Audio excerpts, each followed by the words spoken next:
I've got to tell you something, that if you have not had the chance to go watch the video that former FBI boss Comey just put out, based all around Taylor Swift and her music, and he's a Swiftie, and what a great guy he is, and how horrible we are, go take a look at it.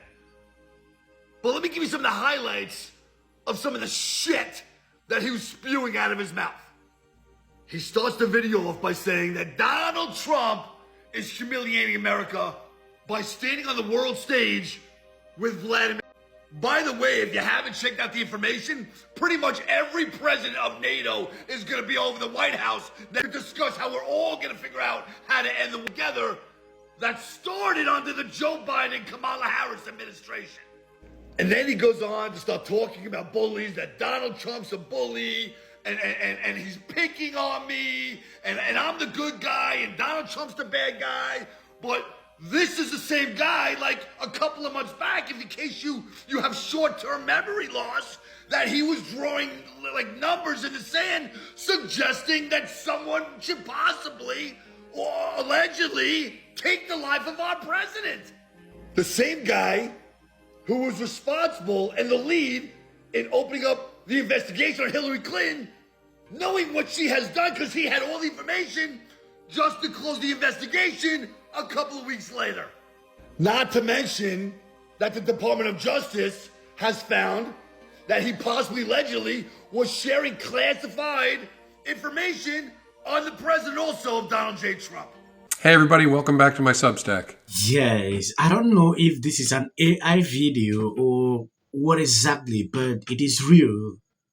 When you take a look at this, former FBI director and Swiftie James Comey released a 5-minute video talking about how Taylor Swift inspired him and how she helps him deal with Trump. At my second Taylor Swift concert, in fact, let me not read out what the guy said on this video. I'm going to play that video so you can see exactly what is going on.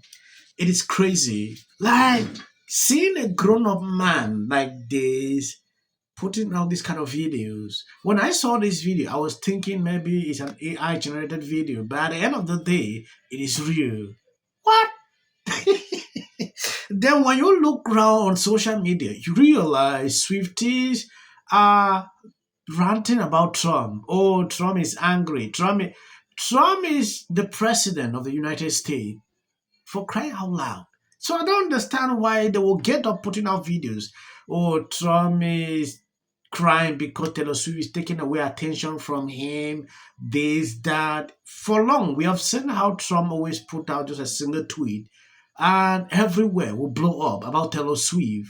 During the campaign, we saw what he did. You guys, there's so much content to consume, but Taylor is addressing how she handles seeing stuff on social media. Changes things for me because dishonesty and truth. you know, Find the humor in it. Find the humor in it. if he's seeing things and he thinks it's funny and it doesn't even affect his day at all, like that's really completely bled into the way that I metabolize these things.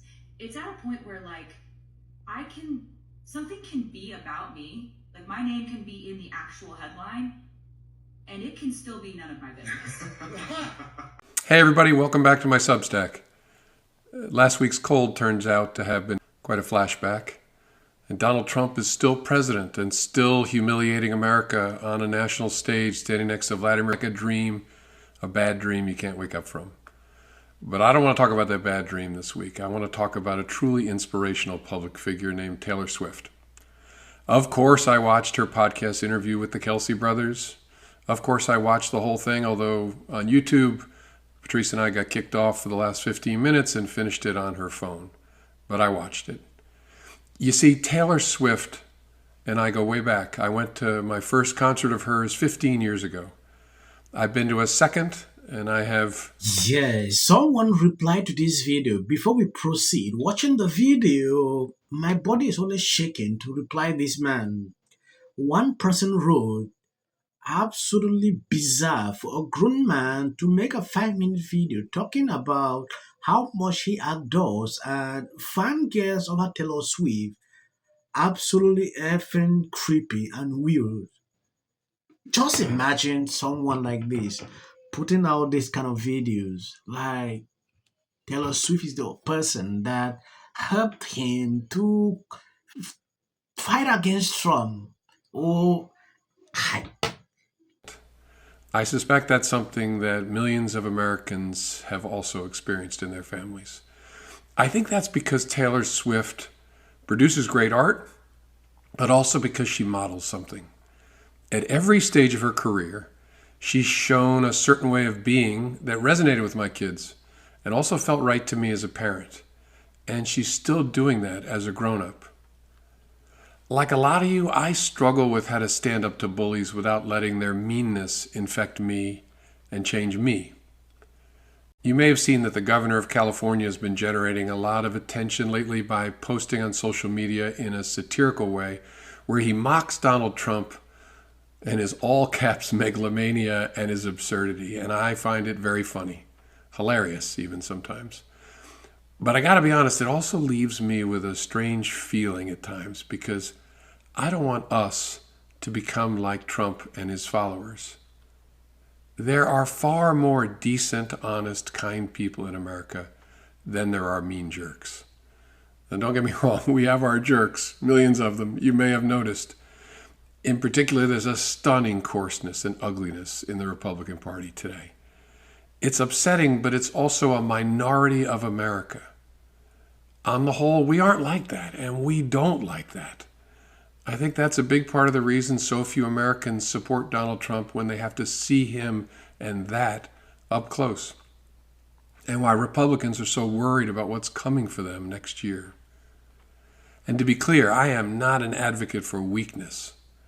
Of course we need to stand up to jerks and defend what matters.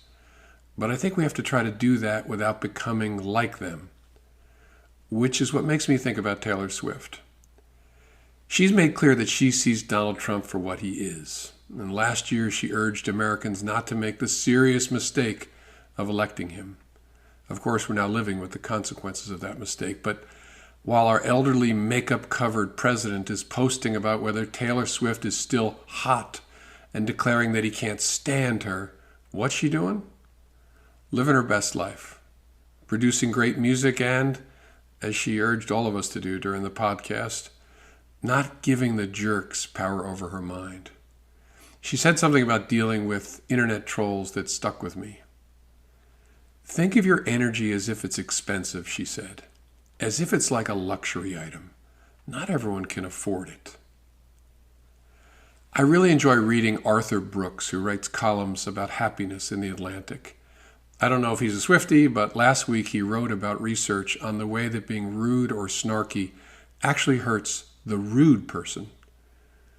As he wrote, when you become less polite, the alteration in your conduct can make you less happy, more depressed, and angrier about life. I know you get that even without the research. Just watch Fox News or hang around on X and you'll see what he means. We can't stop people from being jerks. What we can do is stop it from hurting us, from changing us. At my second Taylor Swift concert in Hartford, Connecticut, 14 years ago this summer, she sang a song about this topic, asking, why you gotta be so mean? And she spoke directly to the nasty people. I bet you got pushed around. Somebody made you cold.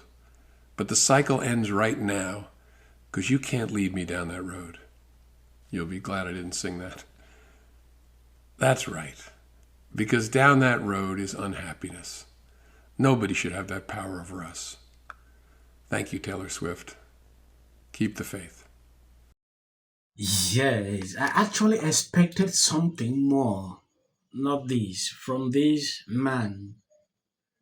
I went through the comment section to see what people are actually talking about. I realized majority of the comments were embarrassed. I understand. I don't care. If you're a fan of Taylor Swift, yeah, no problem. If you notice, mostly young people, that are following her, no problem with that. Looking at what he's putting out here, like all his life depends on Taylor Swift advice. That is what he's telling me. Oh, Taylor Swift said, oh, don't vote for Trump. We are living today based on that consequences of the decision we took to put Trump in power. You know, linking everything to Taylor Swift. I find it really crazy. If you have a political opinion on something, as an elderly person like this, you should be able to pass it what you think, not telling me about Taylor Swift. If he was a content creator, I would understand maybe struggling to drive in traffic in the side, things like that. But he is not going around calling out Gavin Newsom, how he's struggling to copy Trump in the name of mock. To me, I look at that to be childish. Yeah, what Gavin Newsom has been doing throughout, I don't even care about it. I don't even know why people are even talking, because to me, it's childish. Oh, making America great again. Gavin Newsom is also using this slogan in the name of mocking Trump. You know, for long now, Democrats are looking for somebody that will be like Trump, like behave, talk like Trump. They can't get it. So struggling to do this in a form just to get attention on social media, Americans can't fall for that. Yeah, they know who Gavin Newsom is. You cannot fear among them, you know, in anything again. They understand the politics. Please share the video. As of the short clips you see at the end of this, that is for the YT algorithm. They hardly recommend videos on this channel, so we struggle every single day, you know.